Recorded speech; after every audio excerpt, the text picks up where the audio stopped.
Football দুনিয়ায় আবারও তুমুল আলোচনা। মেসি কি সত্যিই বার্সেলোনায় ফিরছেন? এই প্রশ্নটা যতটা সাধারণ শোনায়, এর ভেতরে লুকিয়ে আছে এমন কিছু ঘটনা যেগুলো পুরো বিষয়টাকে আরও রহস্যময় করে তুলেছে। প্রথমটা, গত কয়েক মাস আগে লিওনেল মেসিকে দুবার দেখা যায় বার্সেলোনার ক্যাম্প নুর আশেপাশে। ক্লাব অফিসিয়ালি কিছু বলেনি, কিন্তু দৃশ্যগুলো সোশ্যাল মিডিয়ায় ভাইরাল হয়েছে। মেসির উপস্থিতি নিয়ে ভক্তদের মধ্যে তৈরি হয়েছে নতুন উত্তেজনা। তিনি কি সত্যিই ফেরার কোনো প্রস্তুতি নিচ্ছেন? অন্যদিকে বার্সা প্রেসিডেন্ট লাপোর্তা বলছেন এখনই মেসির খেলায় ফেরা বাস্তবসম্মত নয়, কিন্তু একই সময়ে তারা ঘোষণা দিয়েছে ক্যাম্প নুয়ের রিনোভেশনের পর মেসির জন্য একটি বিশাল স্ট্যাচু করা হবে।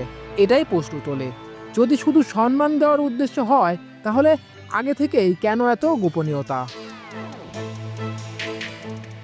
আরেকটি গুরুত্বপূর্ণ দিক হলো মেসির বয়স এখন 38। তিনি ইন্টার মিয়ামির সঙ্গে চুক্তিতে আছেন, সেখানে তার পারফরম্যান্সও ভালো। তাহলে কি তিনি আবার ইউরোপে প্রতিযোগিতামূলক ফুটবল খেলতে চাইবেন? এই উত্তর এখনো অজানা।